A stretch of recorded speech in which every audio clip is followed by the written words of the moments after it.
Yes, Marmalade Boy, you are definitely complicated. Let's get into it.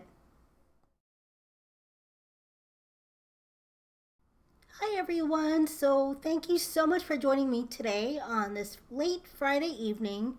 I just had the urge to want to come on here and talk about one of my nostalgic mangas that I read when I was 16 years old. And it was a very different time back then. And I know I'm dating myself at the moment, but it was because when you're 16, you just gloss over a lot of things at that time. And some stories that you read in manga are more relatable when you're 16 compared to when you're 34, which is my age now. And I wanted to come on here to talk about a manga called Marmalade Boy. Yes, Marmalade Boy.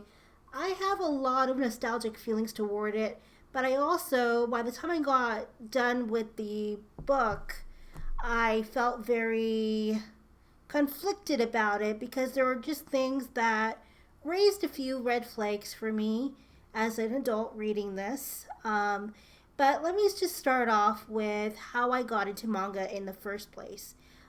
So back in high school, I had a friend that was really into manga, and I actually didn't know what manga was. I wasn't that familiar with anime besides Sailor Moon, but I didn't grow up with manga at all when I was, my first exposure to it was when I was a teenager. And I saw my friend having her own collection of manga, and she used to carry that with her. Um, at the time in high school, and I didn't know what it was, but I thought it was really cool. Eventually, the librarian at my school, at my high school, was a very big fan of manga, and it was his first time creating this whole collection of manga for all of us to enjoy in the library. And he was the one that introduced me to it more extensively and took me to where they were located.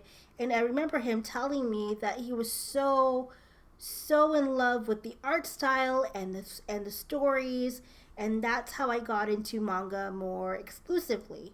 And back then, they had all 8 volumes of Marmalade Boy, and I read it cover to cover, and I loved every second of it because I could have related to all the messy teenage drama things that happen when you have a crush on somebody, but the crush that you have your eyes on like somebody else, and the crush doesn't like you back in return.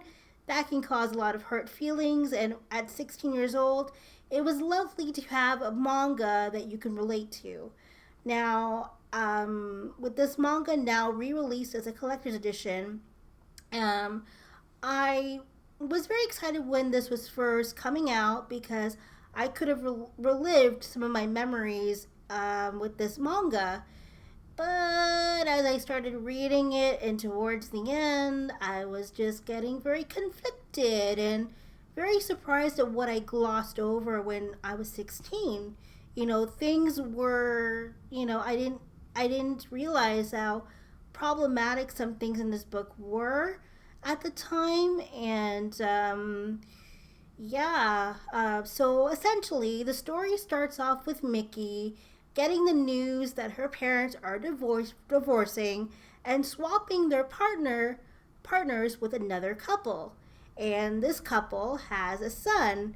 And then it gets more complicated and drama ensues. And what I didn't like towards the end of the book was, and a little bit of spoilers just so that I put that out there. Um, the parents, once Mickey tells, she shares how she's feeling about it, they glossed over it. They just said, oh, it's following their heart. But I don't really think they considered Mickey's feelings at all, at what she was feeling and why she was feeling so conflicted. It was the parents' feelings and intentions that came first before their daughter, and it was off putting to me. And even the student teacher relationship that happens was a little off putting toward me. But I am holding on to this book because of the nostalgia. It was a time in my life that I could have related to in many aspects, and it was a defining moment in my life. And having a story that we relate to at the time was very comforting, you know. And I gave my review on Goodreads 4 out of 5 stars only because the artwork is so incredibly beautiful and the colored pages in this collector's edition is so beautiful. I couldn't in my good faith, give this 3 stars because the art really just bumped it up. But if it wasn't for the art, if it wasn't for the beautiful artwork, it would have probably gotten a 3 or 2 out of 5 stars for me, just because of me not being able to relate to this book, to the story anymore as I've gotten older, and realizing how problematic some things are now in terms of how the world has changed, and and the issues of consent and all that stuff surrounding it. Because as a 16-year-old girl, you're viewing these stories with rose-colored glasses, but this is also a story from the 90s, so we're going to keep that in mind as well. A very, very different time back then than what it is now. But if you are into manga and you want to read this book, hey, go ahead. It's there for people to read and to look at and to enjoy, and many aspects of it. And I'm a very different person I am now than I was back in 2006, 2007. That was when I was 16 to 17 years old. But I'm so glad that this book has been, released as a collector's edition so that other people can see the manga that was available back during those days. And people like beautiful artwork. Well, this is just it. This contains a lot of beautiful, beautiful artwork. And that's why it got a high review from me in terms of stars. But the story, I have very complicated feelings toward it, but I don't hate it just because it was a part of my life at a certain time, and it really comforted me when I really needed to be comforted. Because when you're a high school student, everything feels complicated. Everything feels like a life or death situation that it's all over.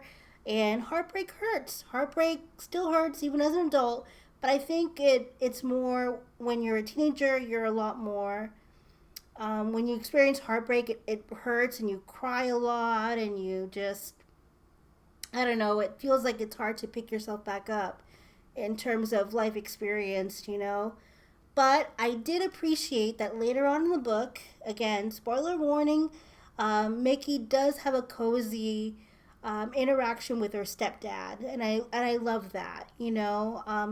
It's all clear they all love each other dearly, but I just didn't appreciate how her parents glossed over the fact of what she was feeling, and they kind of manipulated her into accepting it, because it was their hearts that they wanted to follow.